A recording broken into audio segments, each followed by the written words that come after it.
अस्सलाम वालेकुम मेरे समझदार पाकिस्तानी। मेरा नाम रेहान तारिक है और आप मेरा यूट्यूब चैनल और फेसबुक पेज देख रहे हैं। करोड़ों दरूद आका दो जहां नबी मेहरबान मोहम्मद मुस्तफ़ा सल्लल्लाहु अलैहि वसल्लम पर। इस दुआ और इस उम्मीद के साथ इस व्लॉग का आगाज करते हैं कि अल्लाह रब्बुल इज्जत इस मुल्क के फैसला साजों के दिलों में समझदार पाकिस्तानियों के लिए नरमी पैदा कर दे। जीएचक्यू से हेलीकॉप्टर उड़ेगा और अडियाला जेल से इमरान खान को रिहा कर देगा। ये दावा कौन कर रहा है और दावा करने वाला इसके लिए क्या तरीका कार बता रहा है, इस व्लॉग में इसको डिस्कस करेंगे। लेकिन पाकिस्तान तहरीक इंसाफ के अंदर इक्तदार की जंग शिद्दत इख्तियार कर गई है। पाकिस्तान तहरीक इंसाफ के अंदर लड़ाई हो रही है। दो ग्रुप्स वाजे तौर पर सामने आ रहे हैं। हुआ कुछ यूं कि लंदन में गुज़श्ता रोज यानी 3 नवंबर को पाकिस्तान तहरीक इंसाफ की जानिब से एहतजाज का इनेकाद किया गया था और वहां पर पाकिस्तान तहरीक इंसाफ के रहनुमा मौजूद थे, जहां शहरियार आफरीदी को माइक पर नहीं आने दिया गया।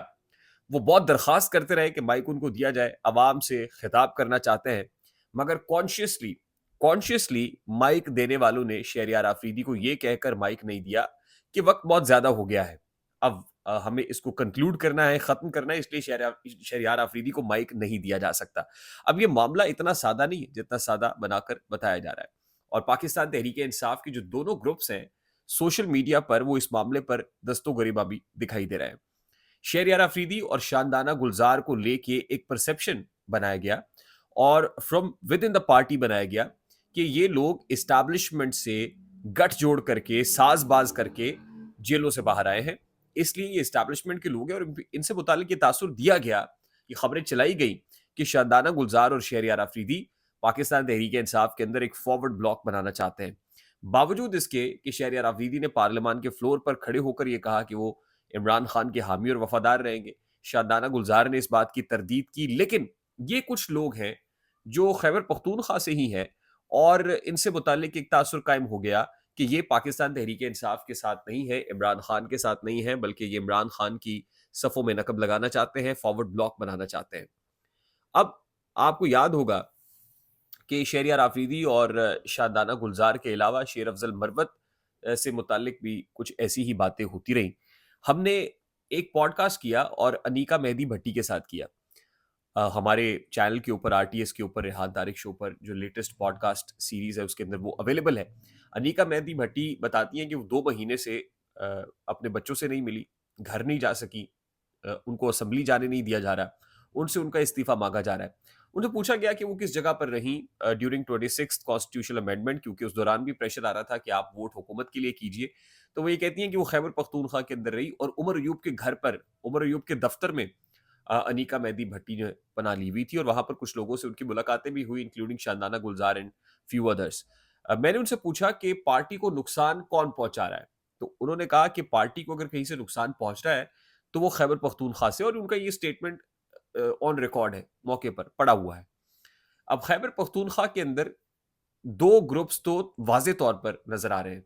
देखिए, वहाँ पर जो कुछ लोग हैं उनको उन पर उनसे ये तासुर कायम करके कि ये एस्टेब्लिशमेंट के लोग हैं, दोगले हैं, पीटीआई को नुकसान पहुँचा रहे हैं, उनको साइडलाइन या कॉर्नर किया जा रहा है। अच्छा, जो कर रहे हैं, उनका बुनियादी मकसद ये है कि उनको को पार्टी में अहम ओहदा या नशिस्त मिल जाए। लंदन में जो कुछ हुआ, उससे मुताल्लिक एक ट्वीट सामने आई और कहा गया कि जी ये शैतान है जिसने शहरयार आफरीदी को माइक पर नहीं आने दिया गया, और रेफर किया गया अजहर मशवानी की तरफ। अजहर मशवानी पाकिस्तान तहरीक इंसाफ के बड़े ही फाल और front liner social media worker है। जो main social media Pakistan Tehreek Insaf का, उसमें अजहर मशवानी का नाम आता है। अरसलान खालिद और अजहर मशवानी और दीगर जो है, ये वो फ्रंट रनर्स हैं जो पाकिस्तान तहरीक इंसाफ का मेन सोशल मीडिया लीड करते हैं। तो कहा यह गया कि अजहर मशवानी ने, और अजहर मशवानी इन दिनों यूके में है, और यूके में क्यों है उसकी बुनियादी वजह भी पाकिस्तान के अंदर जो प्रेशर है, वहां से वो भाग के यूके गए हुए हैं, और इनके दो भाइयों को भी उठाया गया था इनकी अदम मौजूदगी के अंदर, और कैंपेन भी चली थी। और अजहर मशवानी जो है, मैं आपको ये बता दूं कि सेनेट के लिए जो फहरिस्तें पाकिस्तान तहरीक इंसाफ ने केपीके से तैयार की थी, उनमें अजहर मशवानी का नाम भी आया था। लेकिन अजहर मशवानी का नाम वहां से निकाल दिया गया, और रिपोर्टेडली अजहर मशवानी का नाम निकालने के पीछे पंजाब के लोग भी थे, और वो ये समझते थे कि भी इसको कोई इंपॉर्टेंट पोस्ट यहाँ पर ये सेनेट में नहीं मिलनी चाहिए। ये भी एक गेम ऑफ थ्रोन्स है।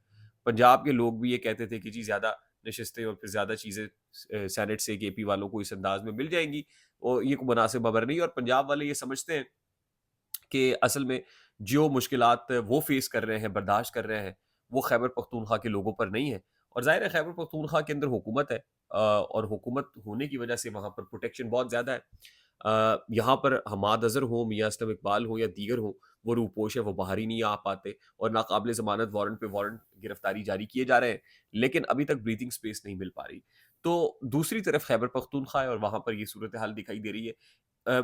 और इस वक़्त जो है even including Ali mean Gandapur के ऊपर भी बहुत ज़्यादा जो है वो प्रेशर है और उनके अगेंस्ट भी बहुत सारी रेजिस्टेंस है। कुछ लोग ऐसे हैं जिसमें जैसे आतिफ खान है, आतिफ खान को अपनी ही एंटी करप्शन ने मालम जब्बा केस के अंदर नोटिस दे दिया, तलब कर लिया।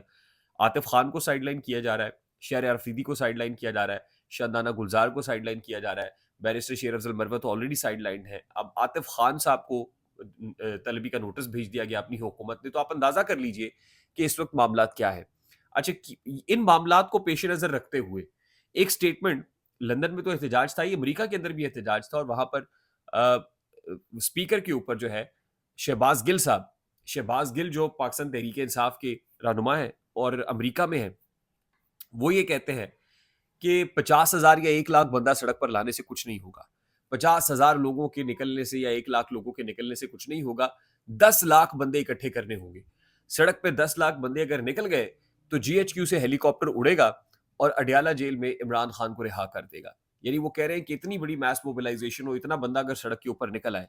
शहबाज गिल साहब, आप खुद तो पाकिस्तान में है नहीं, लोगों के बच्चों की मुस्तकबिल को दांव पर लगाया हुआ है। लोग निकले, लोग गिरफ्तारियां दे, लोग जो है वो मारे खाए, लेकिन आप लोग जो है वो अमेरिका में बैठ के नारे तो लगा देते हैं।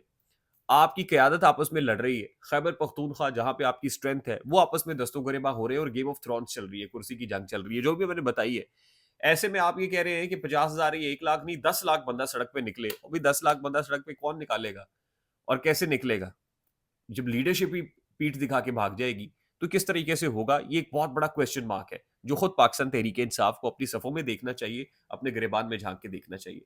दूसरी इंपॉर्टेंट चीज़ ये है कि आज नेशनल असेंबली का सेशन, एक तो ये कि तोशाखाना 2 केस में जो दरखास्त ज़मानत है मानी पीटीआई की, उस पे मियाँ गुल हसन औरंगज़ेब इस्लामाबाद हाई कोर्ट के जज हैं, कुछ ही देर में समाअत करने जा रहे हैं और उसके साथ-साथ इमरान खान और बुशरा बीबी की जो ज़मानत की दरखास्तें हैं, उनके ऊपर भी जो है वो जो मज़ीद जो केसेज़ हैं उनके ऊपर ज़मानत की दरखास्तों पर भी समाअत आज होने जा रही है।